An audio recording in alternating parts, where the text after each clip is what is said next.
Fitzgerald Kennedy, do solemnly swear I, John Fitzgerald Kennedy, do solemnly swear that you will faithfully execute the office of President of the United States that I will faithfully execute the office of President of the United States and will, to the best of your ability, and will, to the best of my ability, preserve, protect, and defend the Constitution of the United States. preserve, protect, and defend the Constitution of the United States.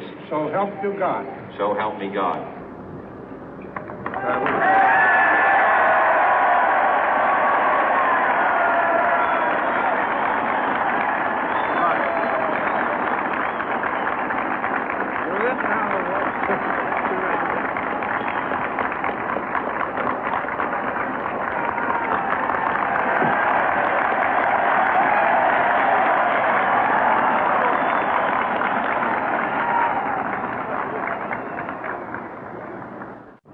Vice President Johnson, Mr. Speaker, Mr. Chief Justice, President Eisenhower, Vice President Nixon, President Truman, Reverend clergy, fellow citizens.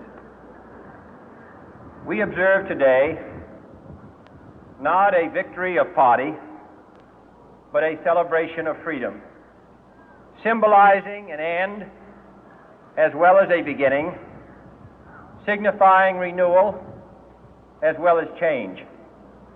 For I have sworn before you and Almighty God the same solemn oath our forebears prescribed nearly a century and 3/4 ago.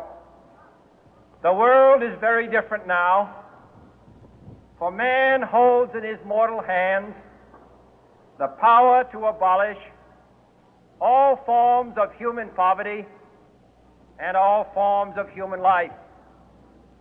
And yet the same revolutionary beliefs for which our forebears fought are still at issue around the globe. The belief that the rights of man come not from the generosity of the state, but from the hand of God. We dare not forget today that we are the heirs of that first revolution. Let the word go forth from this time and place to friend and foe alike that the torch has been passed to a new generation of Americans born in this century, tempered by war, disciplined by a hard and bitter peace, proud of our ancient heritage, and unwilling to witness or permit the slow undoing of those human rights to which this nation has always been committed and to which we are committed today at home and around the world.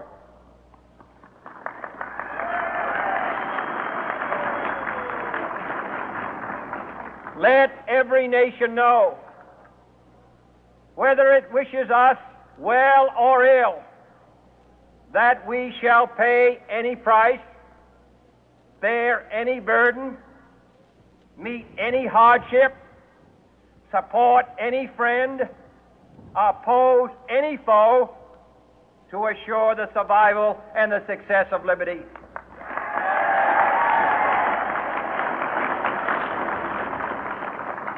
This much we pledge and more. To those old allies whose cultural and spiritual origins we share, we pledge the loyalty of faithful friends. United, there is little we cannot do in a host of cooperative ventures. Divided, there is little we can do, for we dare not meet a powerful challenge at odds and split asunder. To those new states whom we welcome to the ranks of the free, we pledge our word that one form of colonial control shall not have passed away, merely to be replaced by a far more iron tyranny. We shall not always expect to find them supporting our view, but we shall always hope to find them strongly supporting their own freedom, and to remember that in the past, those who foolishly sought power by riding the back of the tiger ended up inside.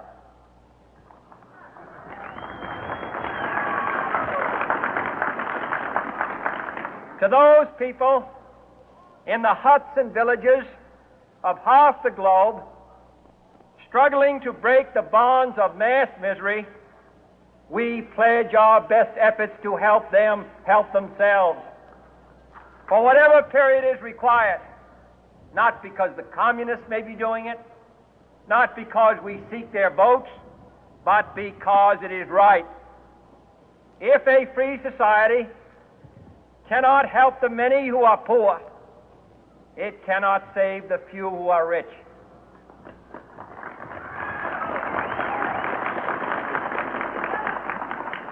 To our sister republics south of our border, we offer a special pledge to convert our good words into good deeds, in a new alliance for progress, to assist free men and free governments in casting off the chains of poverty.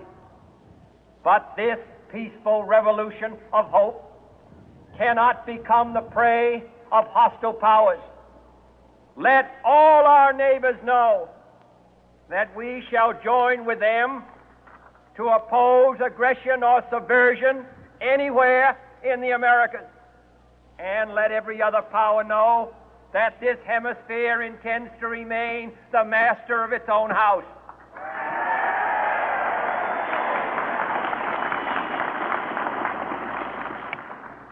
To that World Assembly of Sovereign States, the United Nations, our last best hope, in an age where the instruments of war have far outpaced the instruments of peace, we renew our pledge of support to prevent it from becoming merely a forum for invective, to strengthen its shield of the new and the weak, and to enlarge the area in which its writ may run. Finally, to those nations who would make themselves our adversary, we offer not a pledge, but a request that both sides begin anew the quest for peace. Before the dark powers of destruction, unleashed by science, engulf all humanity in planned or accidental self-destruction, we dare not tempt them with weakness, for only when our arms are sufficient beyond doubt can we be certain beyond doubt that they will never be employed. But neither can two great and powerful groups of nations take comfort from our present course, both sides overburdened by the cost of modern weapons, both rightly alarmed by the steady spread of the deadly atom, yet both racing to alter that uncertain balance of terror that stays the hand of mankind's final war. So let us begin anew, remembering on both sides that civility is not a sign of weakness, and sincerity is always subject to proof. Let us never negotiate out of fear, but let us never fear to negotiate.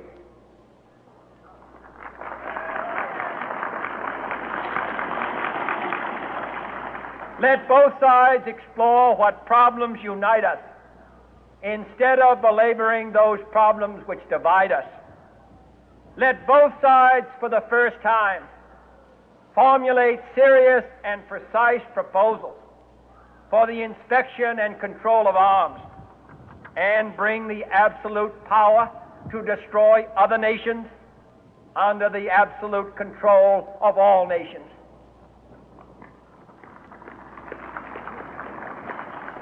Let both sides seek to invoke the wonders of science instead of its terrors.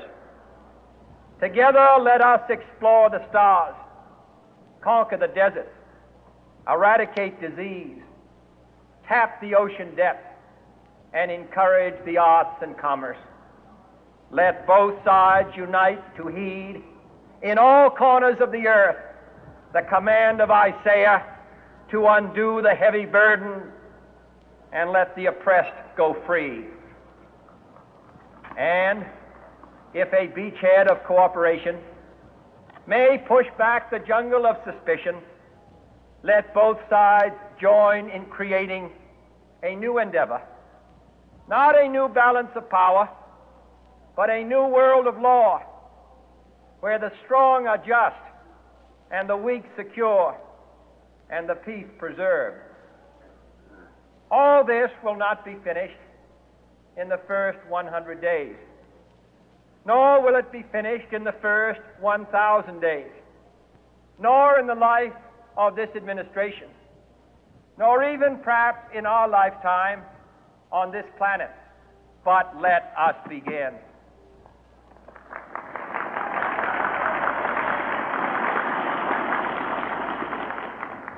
In your hands, my fellow citizens, more than mine, will rest the final success or failure of our course. Since this country was founded, each generation of Americans has been summoned to give testimony to its national loyalty. The graves of young Americans who answered the call to service surround the globe. Now the trumpet summons us again, not as a call to bear arms, though arms we need, not as a call to battle, though in battle we are, but a call to bear the burden of a long twilight struggle, year in and year out, rejoicing in hope, patient in tribulation, a struggle against the common enemies of man, tyranny, poverty, disease, and war itself. Can we forge against these enemies a grand and global alliance, north and south, east and west, that can assure a more fruitful life for all mankind? Will you join in that historic effort?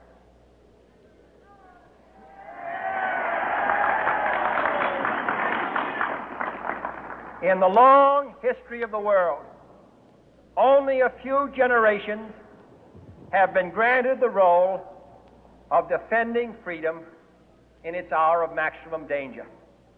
I do not shrink from this responsibility. I welcome it.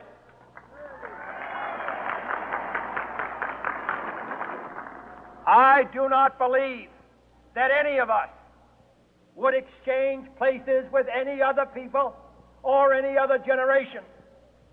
The energy, the faith, the devotion which we bring to this endeavor will light our country and all who serve it.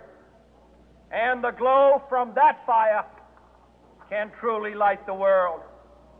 And so, my fellow Americans, ask not what your country can do for you. Ask what you can do for your country.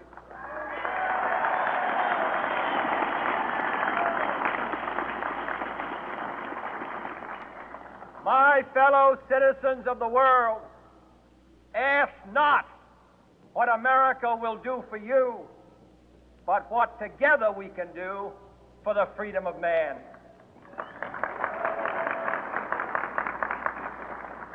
Finally, whether you are citizens of America or citizens of the world, ask of us here the same high standards of strength and sacrifice which we ask of you.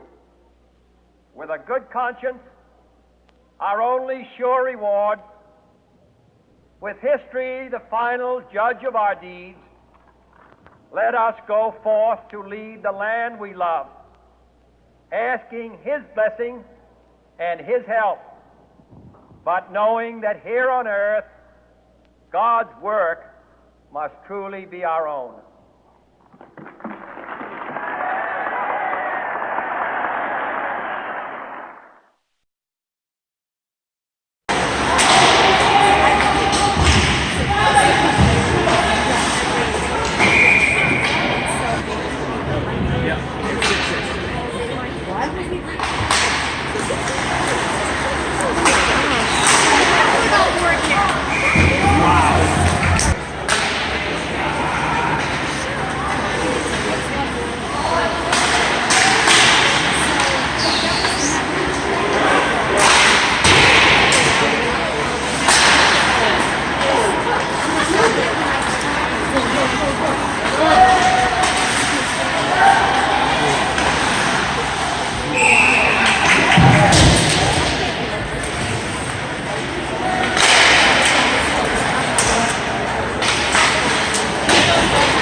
And they're out skating again.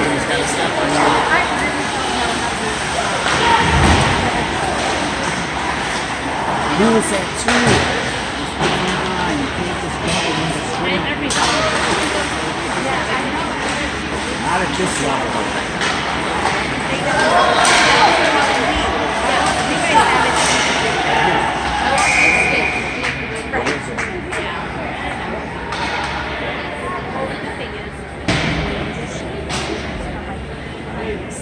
Excited.